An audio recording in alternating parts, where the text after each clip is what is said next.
that Jesus is the all-in-one gift.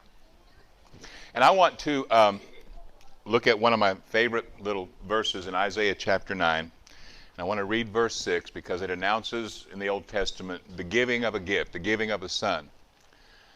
And we want to look at the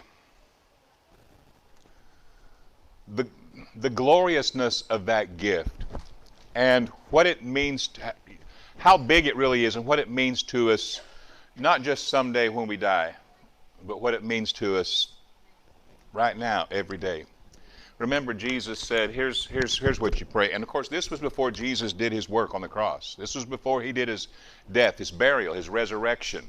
This was before the Father sent the Spirit to us.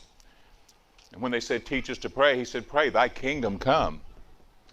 Thy will be done on earth as it is in heaven. You ever think about that much? On earth, just like it is in heaven. So, God gave a gift. And that gift that he's given us, I want to explain it. I want us to look at that this morning. And that gift is something we celebrate really big. We do it all year. We're always mindful of it, always singing about it, always celebrating it, really. But this time of year, as there's a focus that a gift was given, and it was wrapped up in human flesh. It was wrapped up in a child that was actually born, whose name we called Jesus. He grew up, and he did all this work that we know about, we read about, we preach about. And in all of that, he gave us the gift.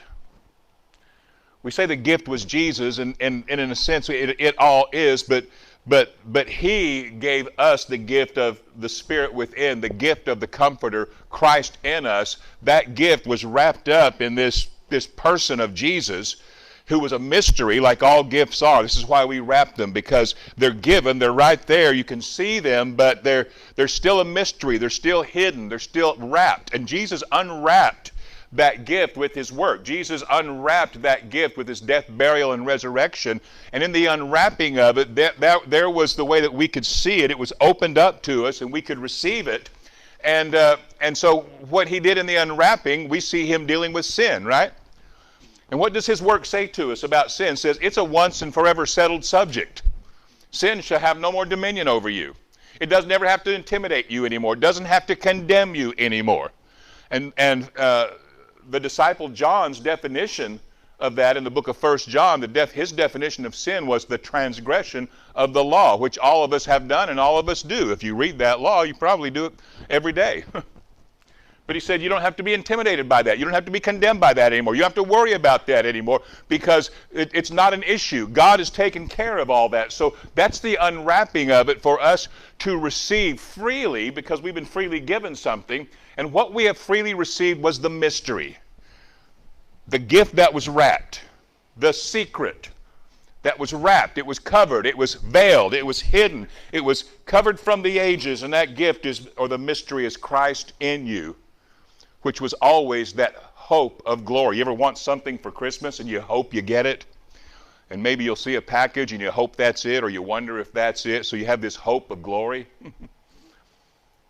And Jesus, Christ in us, was always that hope of glory, and Jesus brought that. Isaiah chapter 9, verse 6.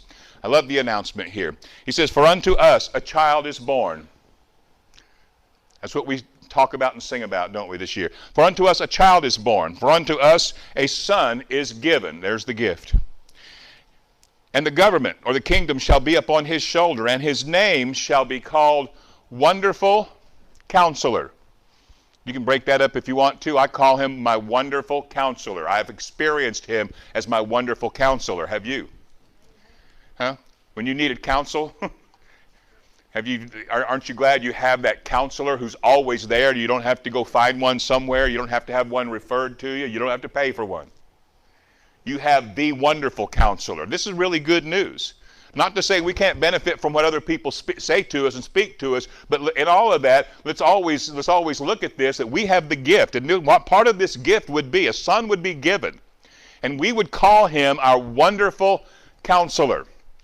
I think that became a reality to me when When I lost Teresa, my beautiful first wife, when I lost her, you're so hurt and lost. I thank him so much. I celebrate him. I love him so much. For in that very moment, he was truly. That's when that's when I really identified him as a wonderful counselor, because I needed counsel. How do I go on? What do I do? What about this? What about everything I've said before? What about everything what about my future? What about this? I needed a counselor. And I had one.